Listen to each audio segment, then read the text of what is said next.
Yonit Levy of Channel 12 in Tel Aviv. Hello, I'm Jonathan Friedland of The Guardian in London.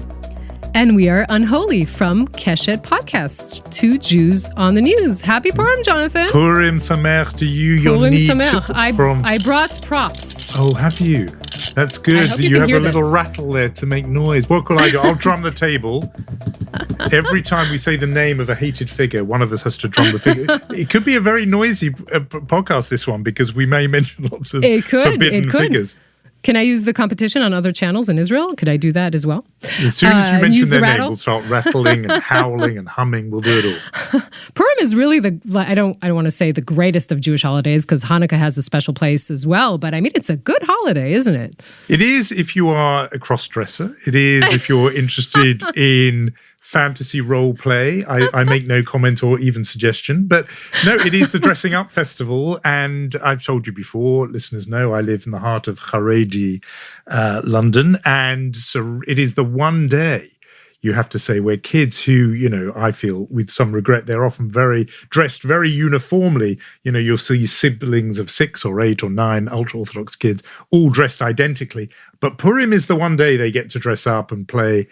Usually actually not sort of superheroes in the kind of Marvel sense, but often kind of biblical heroes. So it's within limits. But it's dressing up day. And of course, it's the day when we are instructed to get so drunk we cannot tell one from the other, from, good from evil, left from right. So, and, this is one rule that is observed very diligently by my neighbors, I can assure you. Exactly. I mean, they had a plot to kill us. We responded with a counterplot. Now let's get drunk and wear costumes every year. It's a great holiday. You mentioned the one day of costume. Now, I'm going to unleash my Purim rant, if you'll allow it. Please. It has nothing. I know.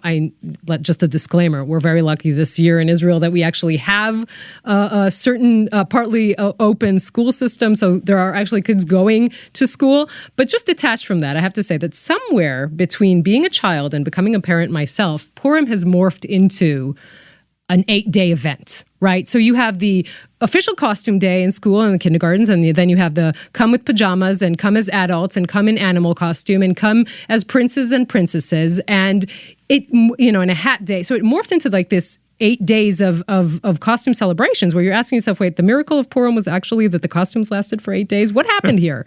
So this is what we have been going through. And of course, if you have 3 kids like I do, it's never in sync and you have to figure out which kid goes with what's themed today. This is how it is in this country. Oh, so you don't get all 3 kids in pajamas one day and all 3 kids as prince princess? That would make sense, what you're saying. It's done in an Israeli style. Okay, now I get the idea. No, we don't have that. Here it's only one day, but it sounds like they have merged into one thing. Here, it was, because my kids have been at Jewish schools, therefore Purim did happen, which created an odd thing because they would travel to school by public transport. And remember, for everyone else, it's not Purim. Right. So they would have to go to school. My son, my older son has always had a bit of an interest in politics. I can't imagine where that came from.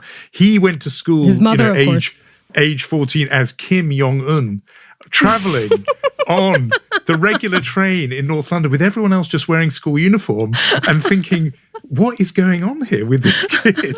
Because how does he explain it's Purim? Whereas, as I say, among just the tiny neighborhood where we live, fine. But once he was unleashed onto public transport, very difficult to explain that. And so, I think, look, consider yourself very lucky because at least everyone else is doing it. Spare a thought for the minority. We're back on our favorite theme. Here in diaspora, Purim is a tricky one because not everyone's doing it, and that can create complexities. Though you are very lucky because it sounds like you're kind of basically out of lockdown. Schools here still out, and so my younger son, who's still in school, got the email saying those dread words, virtual Purim. Oh, that's sad. That is sad. You don't want to be doing the hat and the costume on Zoom.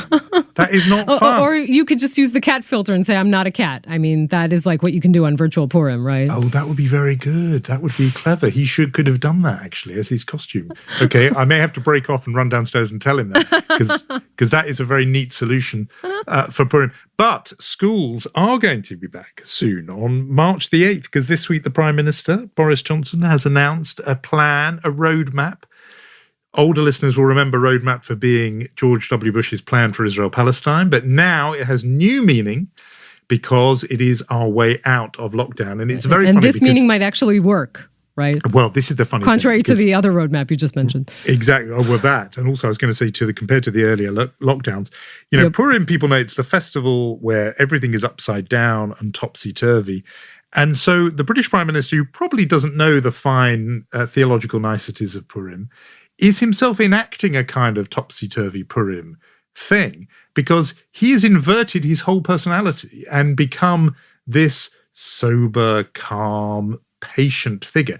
Previously, all through coronavirus, he was impatient, saying it's going to be over in 5 minutes. We're going to send this virus packing, and over-promising and under-delivering and having to change his mind. Now, topsy-turvy Purim style, he's the opposite. He's this calm, cautious figure who is saying this very gradual plan. Don't get excited. I know you've got the vaccine, but don't rush.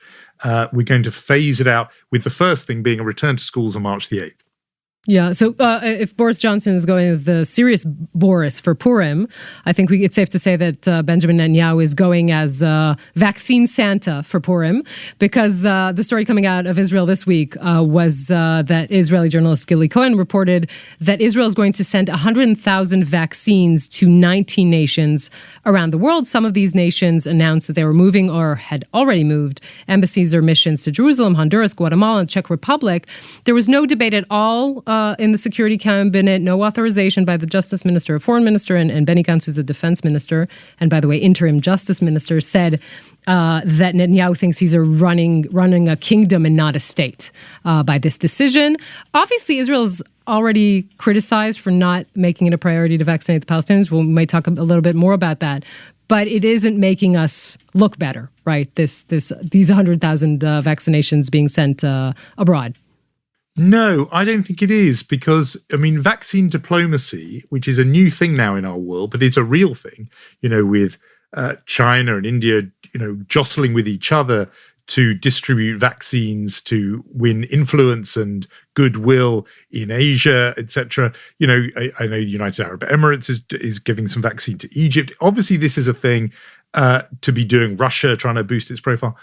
But the problem here is it's very transparent that, Israel is basically rewarding friends, that Hungary has set up a trade mission in Jerusalem, or the Czech Republic has promised to do something similar. And therefore, because of that recognition, Bibi wants to reward those countries with vaccine. I don't think it goes down well for the reason you've nodded to, which is a big story around the world is that Israel is not vaccinating its nearest neighbors, and therefore it misses something, I think, about vaccine diplomacy. Well, why don't we just talk about that? Because, of course, that has reached a new audience, that notion of what Israel's doing and not doing with vaccine. Right, and it reached a new audience, and you're referring to the SNL clip that, how shall we say this, caused a bit of a ruckus this week. So let's listen in and talk a little bit more about that. Israel is reporting that they've vaccinated half of their population, and I'm going to guess it's the Jewish half. Obviously, you mentioned this, Jonathan, about how I think you said this in one of the previous episodes, if this was New Zealand, we wouldn't be hearing the end of the vaccination thing. But because it's Israel and it's politically charged, there's added complexity to the story. Yeah, you hesitate to say that SNL clip went viral, ho-ho, but because we're talking about viruses. I'm not sure we can use that word anymore in 2021. To me, that was a big moment, really, because it's mainstream, it's American comedy. If that is now, it seems to me there's a judgment there that Saturday Night Live are making that among its audience, there will be a perception, a more left-wing, frankly, view of Israel than I think would have been true a generation ago. And that you can make a joke like that and it's sort of edgy, but that among a kind of millennial SNL audience who, let's say, revere Alexandria Ocasio-Cortez, the idea that Israel is basically a little bit, racist is a joke that lands with that audience. That's what I think SNL are thinking there. And just on the point about vaccine diplomacy, it seems to me that is the piece that Netanyahu is missing, which is, okay, you think you get a little bit of goodwill in Hungary or Czech Republic or wherever, but actually what is noticed around the world, and I know we can get into the arguments for and against, is that Palestinians are not being vaccinated by Israeli vaccine. And that's the big picture, to the point where it's a butt of an SNL joke. Well, first of all, I mean, I completely agree with you that I think what Israelis should notice here is that if this sort of attitude has percolated down to mainstream networks, then there's an issue, right? I mean, we interviewed Jeff Goldberg an episode ago, and I remember a sentence he said to me a while back. He said, Israel acts like it has a PR problem when it actually has a problem.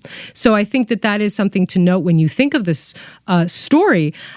I do think that we should probably say that in a program that has if I'm not mistaken, a head writer, a director, and a producer that are all Jewish, I don't think we can claim that it's a den of anti-Semitism, right? But I think that we should notice exactly what you said, that it enters the mainstream. Now, I have a feeling that I need to say, right, and I don't want to sound too much the Hasbara representative here, but the Palestinian Authority under the Oslo Accords is dealing with the procurement of vaccinations for the Palestinians. It signed a deal with AstraZeneca for 2 million vaccinations. The Emiratis, the Russians are giving tens of thousands of vaccinations, and the WHO, World Health Organization, 37,000 vaccinations. Israel is sending a few thousand and is already sort of open, and this was an issue here specifically, the border between passing the vaccinations between the West Bank and Gaza. That has also been opened. Israel is vaccinating the Palestinians who work in Israel. So this is being dealt with, right? There are Palestinians and Israelis, health officials who are meeting every week and discussing this. It's not that again, I'm Israeli. This is my point of view, but I don't think we can say that Israel fumbled the ball. But again, this is a joke that is being made. I think it's a decision if you think it's funny or not. But I think that the issue is that it has already sort of hit the mainstream. I think so. And that is a problem for Israel. I think so. I mean, like all these arguments, there is a legal text that both sides can cite. So if you want to defend Israel, you say, look, the Oslo Accords hand responsibility to the Palestinian Authority. If you want to criticize Israel, you look at the Fourth Geneva Convention, which says the occupying power has got some responsibility and should coordinate with the local authorities on health, especially during a pandemic or epidemic. And so you can cite either text. In a way, my argument would be, if you're in the business of vaccine diplomacy, why not put aside what you are legally obliged to do and just say, either morally or even, frankly, if you go back to your Jeff Goldberg quote, if you're worried about the PR, just give the vaccine to them and say you're doing it as a good neighbor because you realize that viruses don't recognize boundaries and these are your neighbors. And that way, imagine the PR hit. You know, if whatever goodwill Netanyahu thinks he's going to get in Hungary or the Czech Republic for 5,000 doses here and 5,000 doses there, imagine the global picture of Israel just heading this off and saying, we don't have to legally, but we're going to do it. And actually, you'd have thought that the right wing in Israel would have liked that, because then the message would have been a kind of de facto annexation message. This is all our territory. We're in charge. It's ours. That's how we're going to operate. And in a funny way, by saying, no, nothing to do with us, it's not ours, it surely plays into the hands of those who say, yeah, it doesn't, because there are two separate entities here, and ultimately there should be two separate states. So right. I think it's Bibi Netanyahu's missed a trick by his own lights, let alone by the lights of his critics. I'm not sure if it's black or white or there are shades of gray here. I think Israel is making sure that, I mean, again, with these conversations between the Ministry of Health in the Palestinian Authority and in Jerusalem, is making sure that the Palestinians are indeed receiving the vaccinations. I do think that it's worthwhile to note that there is no Likud voter that would vote for Netanyahu because he made a big deal of sending vaccinations to the Palestinians. That's also something to maybe say before this election season. But indeed, it's obviously a topic. Now, if we are on the topic of vaccinations and vaccination diplomacy, I think we have to mention how shall we call it, the curious case of the Russian vaccinations in the nighttime. Right. Just a very strange, bizarre story about, and I must say, according to foreign reports, Israel has agreed to purchase hundreds of thousands of Russian-made COVID vaccines that will be given to Syria as part of a deal to release an Israeli woman who crossed into Syria. Now, the agreement between Jerusalem and Moscow to secure her release included a commitment that the vaccine transfer would remain a secret, which means in Israel basically imposing military censorship, hence the quoting the foreign reports. Yeah. This is a bizarre story, really. I mean, it's clear why every side of this triangle wanted to keep it clandestine, but really this is a strange story. It really is. I mean, well, look, for one, the politics of this aren't great. I take your point about election domestic politics is different. But again, in terms of global optics, Israel has enough vaccine, obviously, for its own settlers who live in the West Bank, has enough vaccine for, Syrians, but it doesn't have the vaccine for the people who might live in the next door village to the Jewish settlement in the West Bank, for Palestinians there. So it underlines again that point. But the bit I don't get about it, and this is not a kind of moral judgment, is Russia is close to the Syrian regime anyway. If it wanted those Syrians to have the vaccine, it could have just given them to them. It didn't need Israel to, as it were, pay for them. And so, from each piece, a sort of corner of this triangle, it is, as you say, a very curious case. We know from precedent that Israel is prepared to go to all kinds of lengths to get back its own people. But I think this is an uncomfortable story, given, again, the spotlight on who Israel is not giving the vaccine to. Now up pops the story about who it is giving the vaccine to, and it doesn't look great. I mean, I think that's a good question, why Putin would be interested in this. I've heard so many different sort of stories. One of them is that he wanted...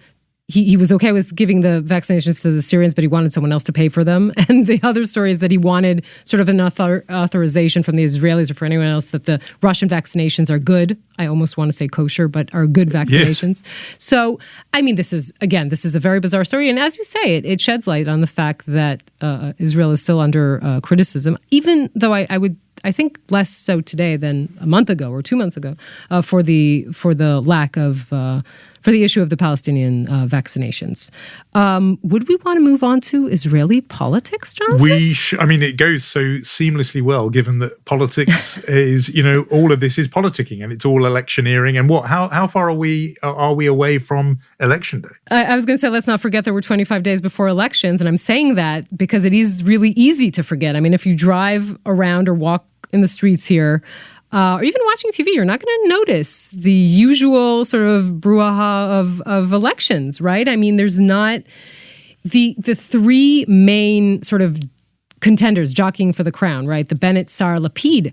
Obviously, we're in a coronavirus year. They're not going to be big rallies unless you're Donald Trump, but they're not doing enough when there's a main contender in the field like Benjamin Netanyahu. Now, Sarah and Bennett are doing some television interviews. Lapid is not. I think he's going for the micro-targeting, which is always problematic because you can get micro votes. But it seems like you are not attacking.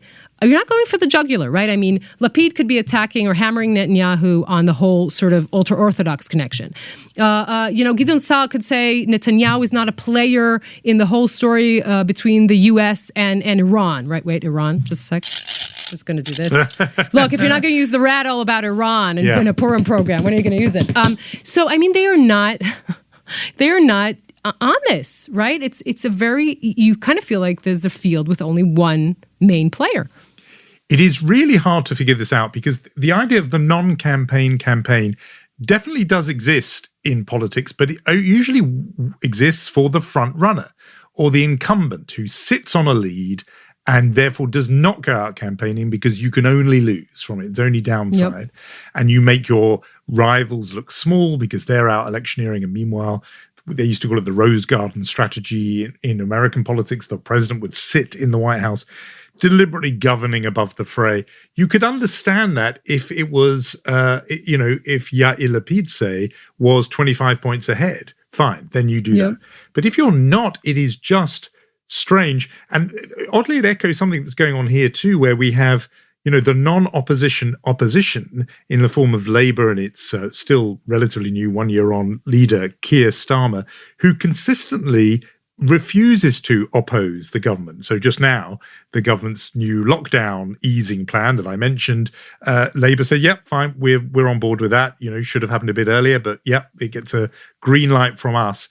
And I wonder if both what Starmer is showing and even Lapid and Saar in Israel and maybe in other places around the world is the difficulty of opposing and being the opposition during a pandemic. Mm-hmm. Because it's a moment of national, global crisis. People maybe, do voters expect their politicians to just club together in the national interest, to not be fighting themselves? Does it look like squabbling at a time of crisis? I just wonder if it's a pretty hard act to pull off when the country and the world is going through something like a pandemic. Maybe the usual rules of politics have been suspended, and Israel, as so often, just shows that more dramatically, more vividly than other countries, because you're bang in the middle of an election campaign. Right, and I think that, there's one thing to keep in mind, right, that Israelis, Mark Mellman, who's a political consultant for Lapid and also very, prominent political consultant in the U.S., tends to say that Hispanics are late deciders. And in general, Israelis are late deciders. So really in the kind of very few days, the 2 or 3 days leading up to an election, a lot can shift. The fact that it seems to be very dormant now doesn't mean that it won't sort of blow up. And Lapid knows this very well, because in the 2013 elections, he transferred from being 13 seats in the polls to 19 seats in reality, right? He was this huge sensation his first time around. So I think he's kind of cashing in on the option that when we kind of lead into the elections, he's going to become a big story. I think that the fact that Netanyahu is trying to make him into the main rival means that he's staying in the shadows and doing the exact opposite, not turning into his main rival, right? Because Netanyahu wants Lapid so he can say, he can use all the old goldies from the earlier albums, right? The left is going to take over the country, et cetera, et cetera. So I think that's what he's trying to do.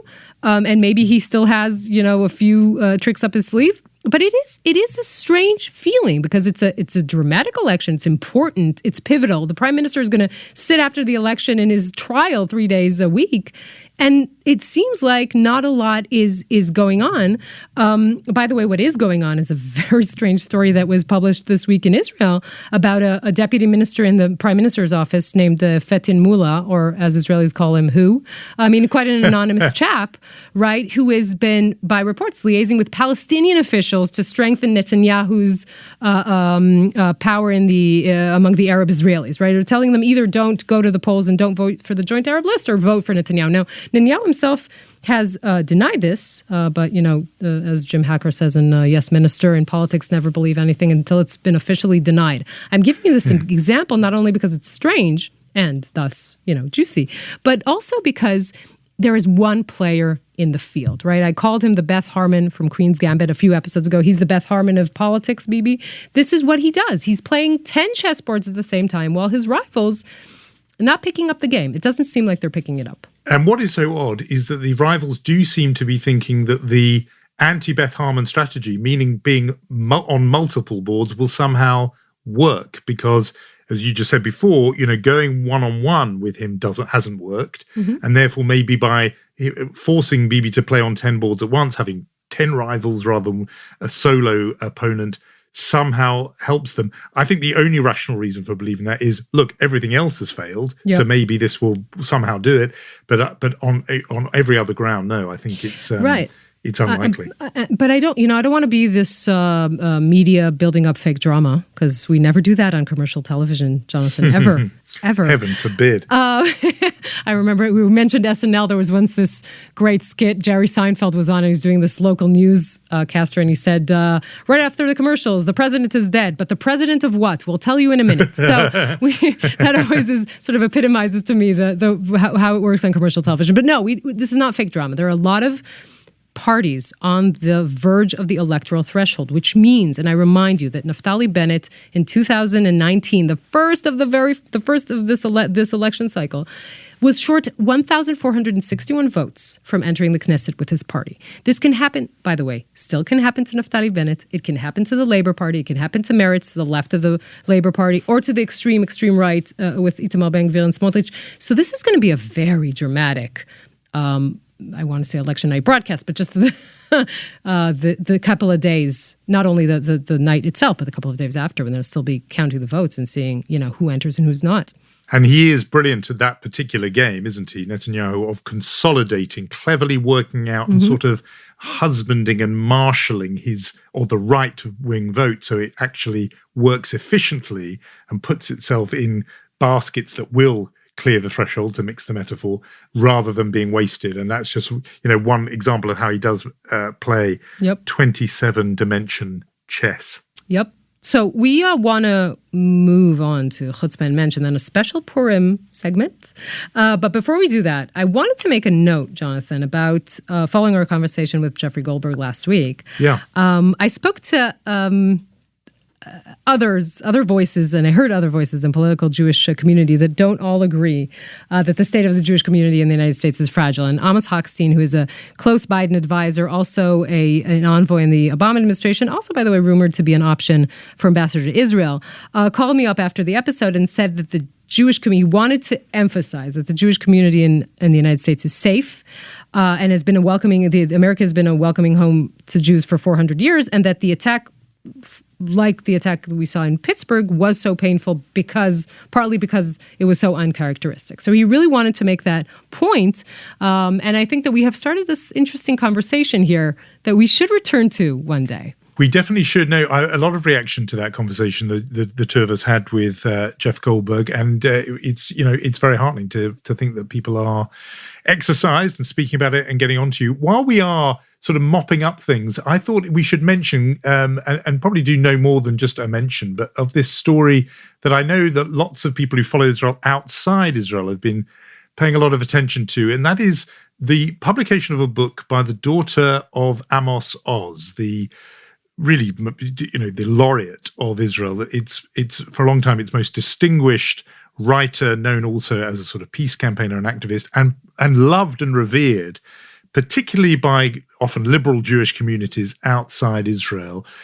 His second daughter, Galia, who is herself a writer, released a memoir this week in which she delivered a very shocking statement in which she wrote, "In my childhood, my father beat, cursed, and humiliated me," and described, violence that, as she put it, was creative, dragging her from inside the house, etc. The other siblings, her siblings, and the other children of Amos Oz, and of course Amos Oz's widow, Neely, put out a statement saying they don't remember this person at all, that their memory of the late husband, late father, is vastly at odds with that depiction.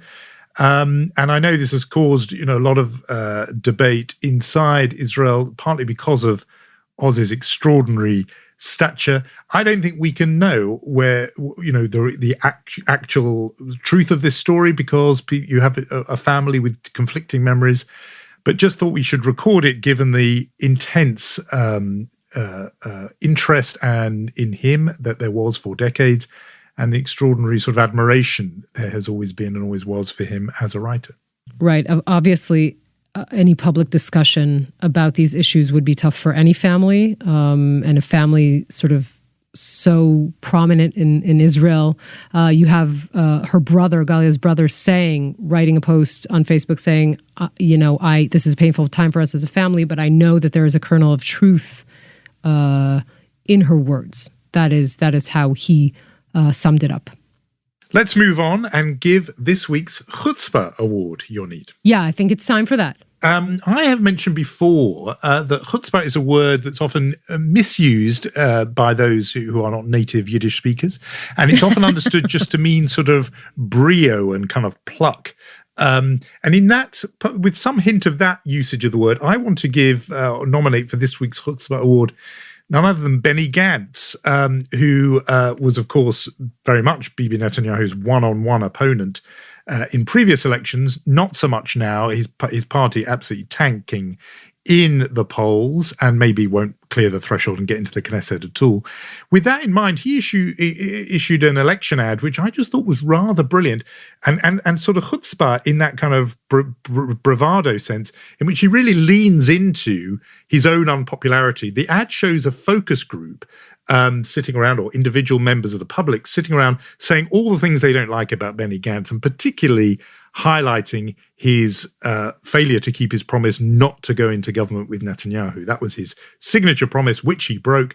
And then in the ad, it shows that Gantz is sitting in a sort of hidden room with headphones on, listening, and then walks in and surprises these ordinary Israeli voters, and then talks to them and engages with them. I think it's an absolutely brilliant piece of election communication, and I can predict it will be picked up by other candidates around the world who are similarly ailing and suffering in the polls, because it shows so many things at once. It shows you owning the criticism, then you've got the courage to face your accusers, and in the ad, Gantz is seen to be winning over these previous critics. So it does so much in just a short space of time, shows you're a courageous guy who's ready to, meet your critics. I imagine that Benny Gantz, for having the sheer chutzpah to make an ad which is predicated on his own failings, I think he may flourish from this and become a role model for losers around the world. And so I think he gets this chutzpah nomination from me. Firstly, I have to say, Benny Gantz is like the GameStop share in reverse, right?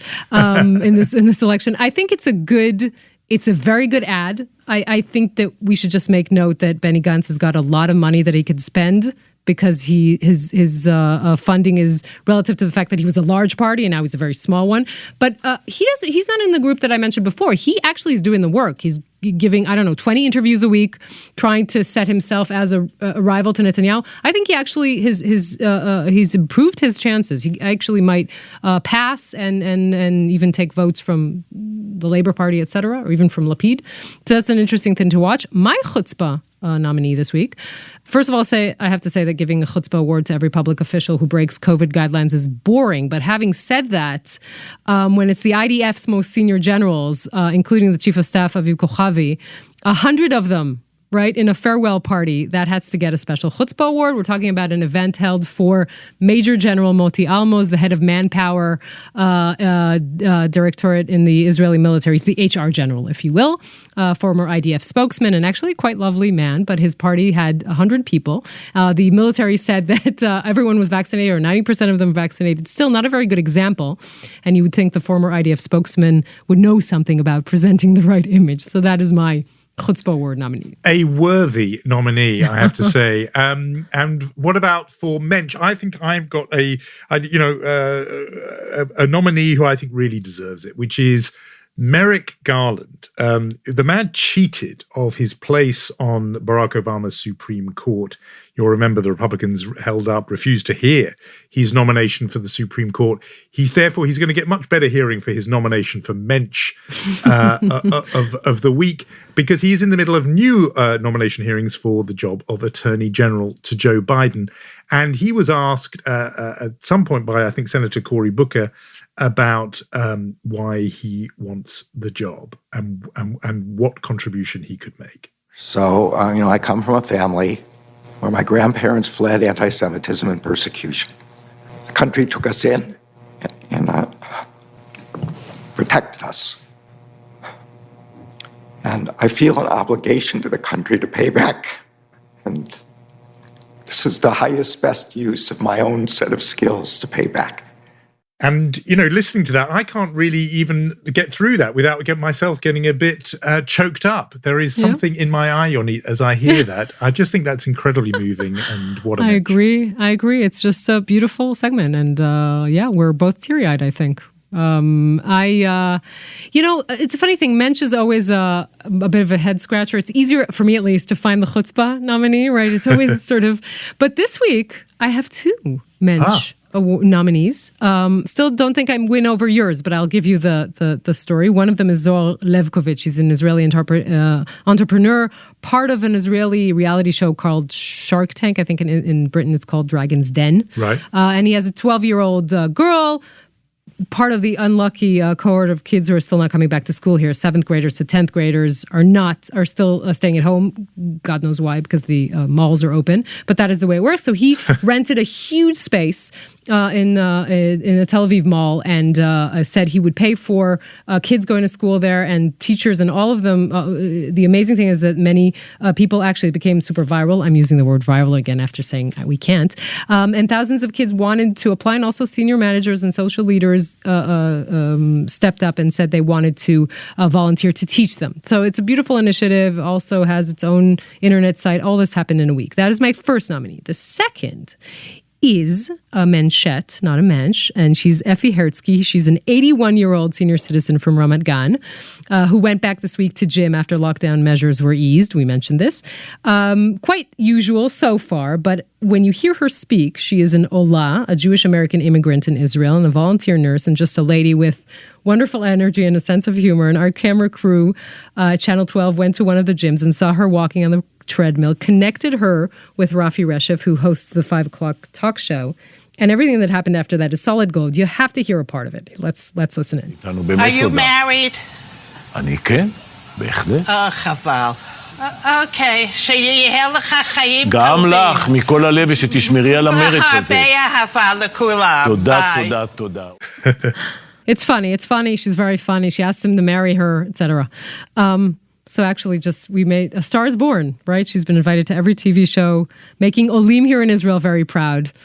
So just to make you smile, Jonathan. It does make me smile. You know what? Because it is Purim and it is, the season of upside downness and topsy-turviness, I thought we should have a little game, you and me. Yes. Which is because you have been kind enough to show tremendous amusement at my little Britishisms that I've come up with in past weeks. Friedland on Imperial English, yes. And there is a little small reverse ferret fan club somewhere in the land of Israel. I feel it. Some of them are ferrets in the club. Just thought I'd mention it.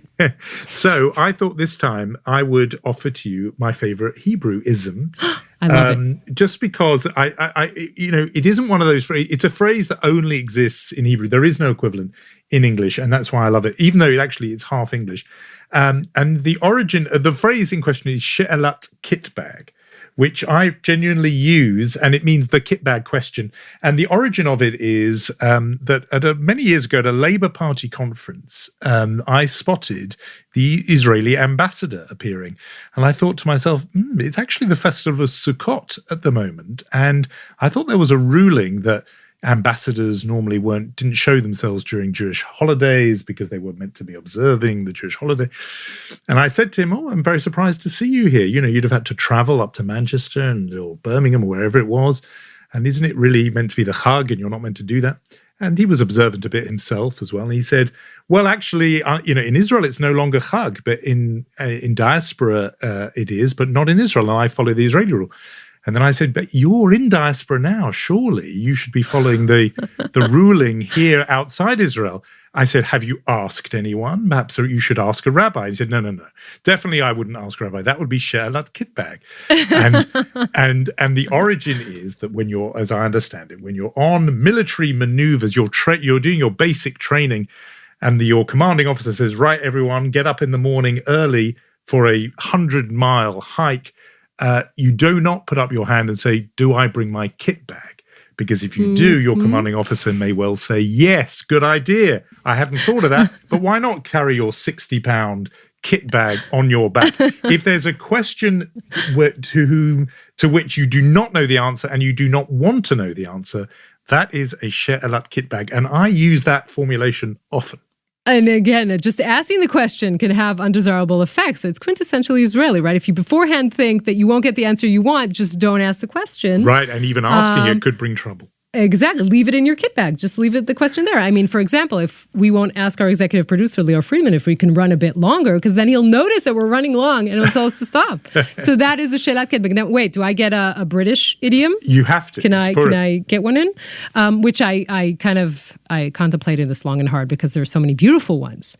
But I would say that I think my favorite one has to be a few sandwiches short of a picnic, which is just such a British way of insulting someone.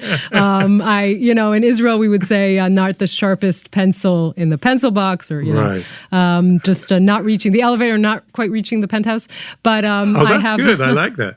But a friend of the pod, Jeff Abramovitz, called me up today and told me that in Australia, the version of that is, I hope you're listening, a few beers short of the six-pack, which is quite nice as well, and brings us back to our alcohol theme of the Purim program. There are some very telling variations on that. I always quite like the one that refers to the old days when people would save up little discount stamps in order to buy something, and occasionally you'll hear an older person say, "Yeah, he's a few vouchers short of a toaster," which is so crazy, and yet it's oddly evocative.